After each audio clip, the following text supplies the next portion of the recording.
Yo, what's up mga tropa peeps? Magandang araw po sa inyong lahat. Nako, eto meron tayong update dito kay Norman Culaong.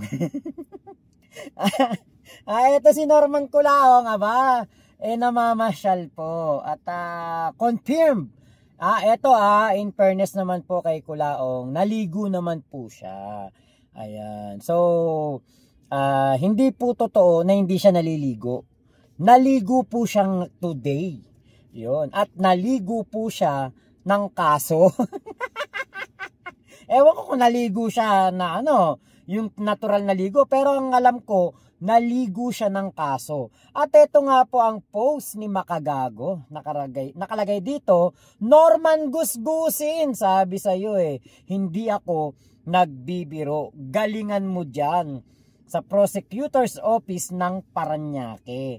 Akala ko ba marami kang abogado? Parang si Casper lang nakikita namin dyan Kulang ka kasi sa research. Hindi mo ko kilala. Hindi mo alam ngayon kung saan hahagilapin ang mga pinail sa'yo.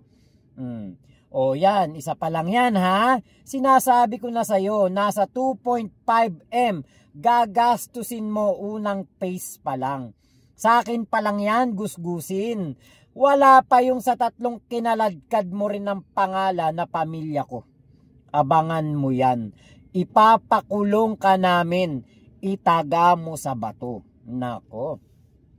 Eto nga ginawa kasi ni Culaong.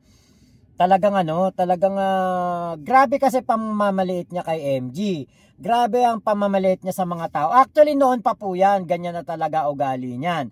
Dahil ang akala nga ni Culaong, siya na ang pinakadabe, siya na ang pinakamatindi na tao dito sa Pilipinas at kayang-kaya niyang bayaran ng lahat, aregluin ng lahat at kayang-kaya niyang baligtarin ang hustisya.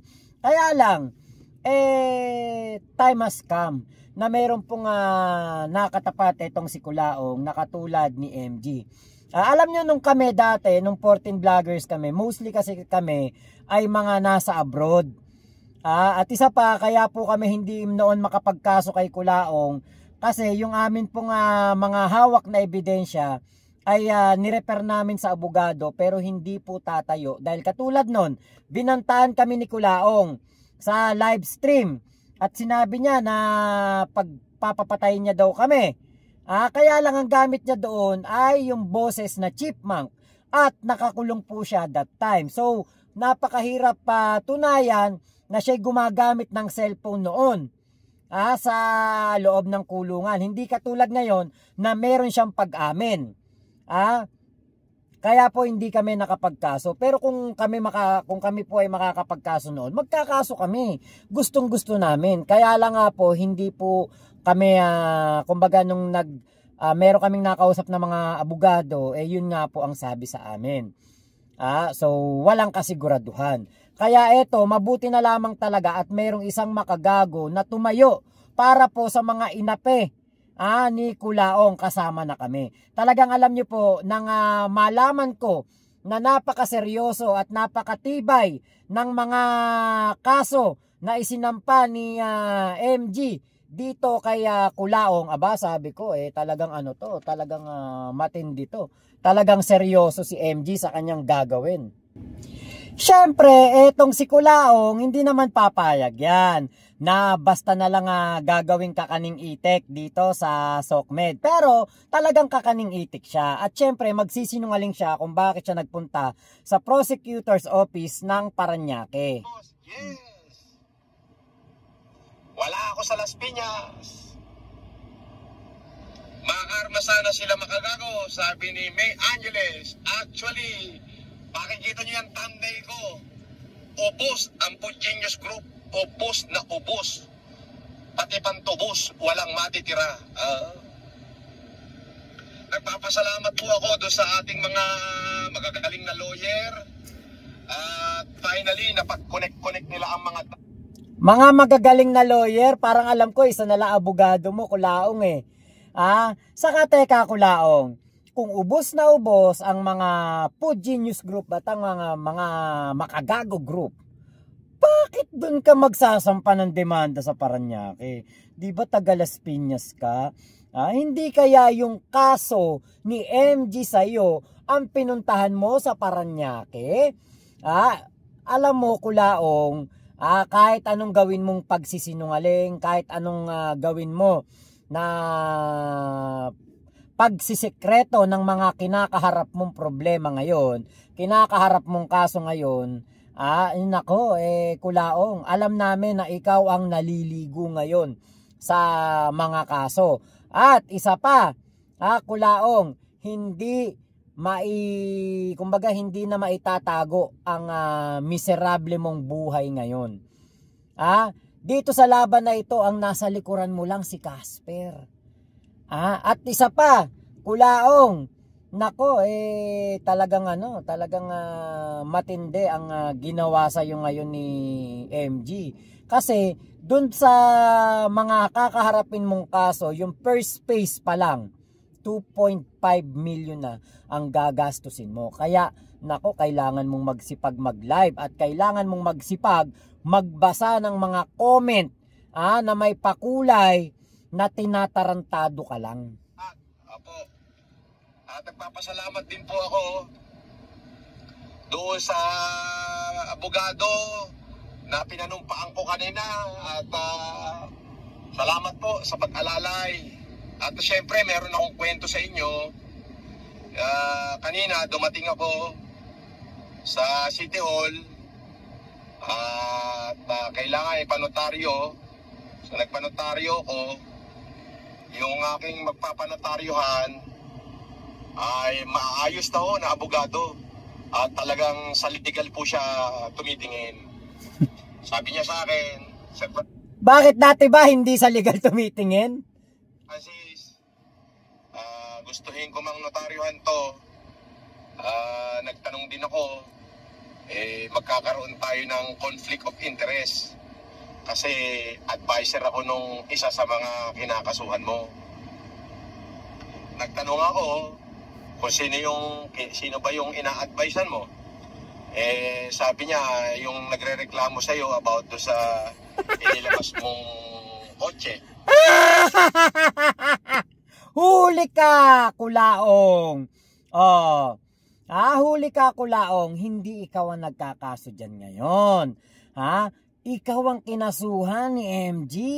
Ikaw ang kinakasuhan sa pagpunta mo sa prosecutor's office. Huwag mo nang linlangin ng mga tao. Kaya ka pumunta sa Parañaque City Hall sa prosecutor's office para sagutin ang asunto ni Makagago. Na-plate number. Sabi ko, attorney, saan mo ko ilulugar?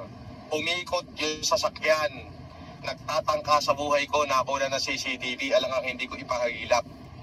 Uy, Kulaong, hindi naman nakapasok ng subdivision yung kotse na yon. Hindi naman nakapasok si MG sa subdivision nyo. So anong CCTV yan, Kulaong?